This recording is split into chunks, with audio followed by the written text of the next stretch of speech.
జగదేవ్పూర్ మండల పరిధిలోని పీర్లపల్లి, జగదేవ్పూర్, ధర్మారం, ఇటిక్యాల, అలిరాజ్పేట, గొల్లపల్లి, దౌలాపూర్, కొండాపూర్, మాందాపూర్ గ్రామాలలో సోమవారం ఈదురుగాలులు, వడగళ్లతో కురిసిన భారీ వర్షానికి నష్టపోయిన పంటలను మంగళవారం వ్యవసాయ అధికారి వసంతరావు, ఉద్యానాధికారి రమేష్ పరిశీలించారు. ఈ సందర్భంగా వారు మాట్లాడుతూ మండల వ్యాప్తంగా 1295 ఎకరాలలో మొక్కజొన్న, 180 ఎకరాలలో మామిడి, 105 ఎకరాలలో మరియు కూరగాయలు, 5 ఎకరాల్లో మొత్తం 1585 ఎకరాల్లో నష్టం వాటిల్లినట్లు ప్రాథమికంగా అంచనా వేసినట్లు తెలిపారు. ఈ నివేదికను ప్రభుత్వానికి పంపడం జరిగిందని, రేపటి నుండి రైతు వారీగా నష్టపోయిన పంటలను వ్యవసాయ విస్తీర్ణ అధికారులు సర్వే చేసి తుది జాబితాను ప్రభుత్వానికి నివేదించి నష్టపోయిన రైతులకు పరిహారం అందజేయడం జరుగుతుందన్నారు. ఈ కార్యక్రమంలో ఏఈఓలు ఖలీలు, సమత, భానుప్రకాష్, కవిత, రైతులు పాల్గొన్నారు.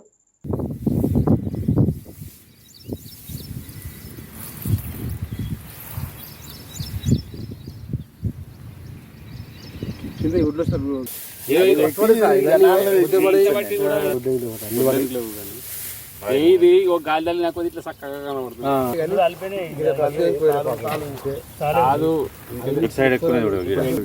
ఇప్పుడు బాధ నుండి అంత కింది కొంగింది కానీ 20 రోజుల తర్వాత గిట్లే చక్కగా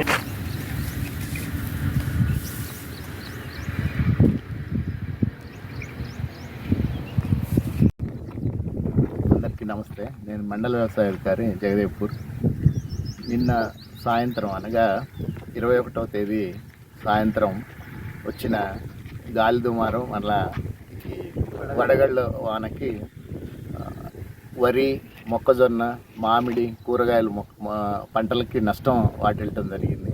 అవన్నీ కూడా ప్రాథమిక నివేదిక సమర్పించి రేపటి నుండి రైతువారి సర్వే చేసి ప్రభుత్వానికి నివేదించడం జరుగుతుంది.